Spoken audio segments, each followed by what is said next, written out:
प्रधानमंत्री खुद बोले कि 80 करोड़ जनता को मैं राशन देता हूँ, खाना देता हूँ, फिर तो गरीबी कहाँ हटी हमारे देश की। 10 साल कैसे बेमिसाल हुआ, ऑल इज वेल कैसे हो सकता है, आप बताएं। हम कुली हैं, हमारी बात को नहीं सुना जाता है। हमारे रोजगार को चौपट किया गया, कारपोरेट के हाथों में सारी चीजें सौंपी जा रही हैं और जो मजदूर वर्ग है वो तबाह होता चला जा रहा है। कौन सुनेगा इसकी बात को? विपक्ष खत्म कर दिया जा रहा है। जो सवाल खड़ा करेगा उसकी सवाल को सुना नहीं जाता है। इसे ऑल इज वेल कहेंगे? मैं तो नहीं मानता कि ऑल इज वेल हो सकता है। ऐसा मतलब हो सकता नहीं, हो सकता, कभी नहीं हो सकता।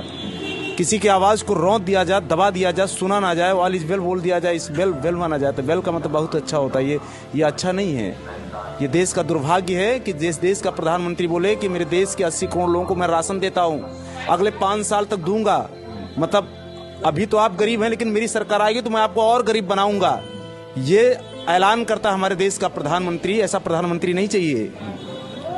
वो कहे कि मैं आपके लिए ऐसा कुछ बेहतर लाऊंगा इस देश के अंदर कि 5 साल के पहले आपको राशन लेना बंद कर देना पड़ेगा। आपको राशन की जरूरत नहीं पड़ेगी, आपको हमारे आगे हाथ फैलाने की जरूरत नहीं पड़ेगी। ये हमारे देश के प्रधानमंत्री को बोलना चाहिए। बल्कि ये नहीं बोलना चाहिए कि आने वाले 5 साल तक मैं आपको राशन दूंगा। ये नहीं बोलना चाहिए। ये गलत है तो गलत है। भाई साहब, मेरे घरों में बच्चे हैं, माँ है, बीबी है, बाप है, सबके लिए दवाई, पढ़ाई, सारी चीजें की जरूरत पड़ती है। 5 किलो राशन से मेरा सब कुछ पूरा नहीं हो रहा है। मेरा बच्चा कैसे फॉलो करेगा बताइए? मैं अपने बच्चे को रोटी नहीं दे पा रहा हूँ, मैं अपने परिवार के लिए खुराक नहीं दे पा रहा हूँ, और आप मेरे बच्चे वही कंपटीशन उसी तरीके से करा रहे हैं। और आप ये कहते हैं कि आपका बच्चा पढ़ने में ठीक नहीं है। जो पढ़ने में ठीक है बच्चे, उनको लिया जा रहा है। अरे आप व्यवस्था तो तय कीजिए। हमारे जो ओबीसी, एसटी, एससी के जो लोग थे बड़ी मात्रा में, मैं आपको बता दूं, इस चैनल के माध्यम से मैं सरकार को बताना चाहता हूं, आज देश के अंदर जो कॉर्पोरेट को लेके आए हैं, आप देखिए इस रेल के अंदर, रेल की बहुत सारी वैकेंसियों को, चतुर्थ श्रेणी कर्मचारियों को खत्म कर दिया गया, ग्रेड खत्म कर दिया गया, बहुत सारे पद खत्म कर दिए गए।